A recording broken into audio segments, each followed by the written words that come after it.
বৃষ্টিপাতের সম্ভাবনা থাকছে মেনলি ঝাড়গ্রাম, পূর্ব পশ্চিম মেদিনীপুর, এই জেলাগুলো দু এক জায়গায় বজ্রবিদ্যুৎ সহ বৃষ্টিপাতের সম্ভাবনা রয়েছে। সেই সাথে সংলগ্ন যে জেলাগুলো রয়েছে বাঁকুড়া, হাওড়া, উত্তর দক্ষিণ 24 পরগনা এবং সেই সাথে কলকাতা, এই জেলাগুলো দু এক জায়গায় হালকা ধরনের বৃষ্টিপাতের কিছুটা সম্ভাবনা থাকছে। ঝাড়গ্রাম, পূর্ব পশ্চিম মেদিনীপুর এই সাইডটায় একটু আপনার কিছুটা বেশি থাকবে, দু এক জায়গায় বজ্রবিদ্যুতের সম্ভাবনা থাকবে। আর কলকাতা সহ পার্শ্ববর্তী অন্যান্য জেলাগুলো যেগুলো বলা হয় কিছুটা সম্ভাবনা থাকছে দু এক জায়গায় হালকা বৃষ্টি।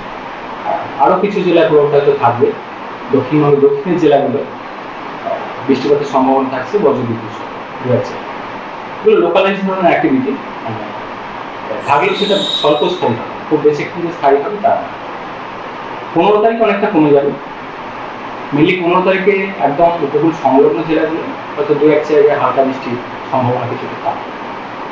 16 থেকে 17 মধ্যে আবার একটু বাড়বে, বিশেষ করে 16 তারিখে প্রধানত বিক্ষিপ্তভাবে বৃষ্টিপাতের সম্ভাবনা থাকছে দক্ষিণবঙ্গ জেলাগুলিতে, দু এক জায়গায় বজ্রবিদ্যুতের সম্ভাবনা থাকবে বিশেষ করে 16 তারিখ। 17 তারিখেও হালকা বৃষ্টির সম্ভাবনা থাকবে দু এক জায়গায়। 18 তারিখে একটু কমে যাবে,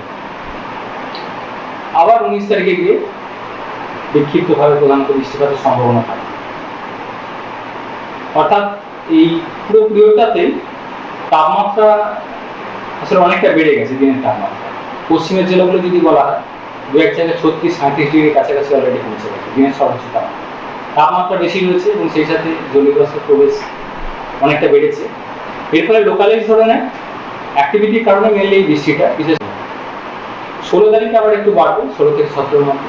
16 তারিখে যে বৃষ্টির কথা বলা হচ্ছে 16 থেকে 17 বা 19 তারিখে যেটা বলা হয়, জলীয়বাষ্পের প্রবেশ বাড়া, সেই সাথে কিছুটা প্রভাব থাকবে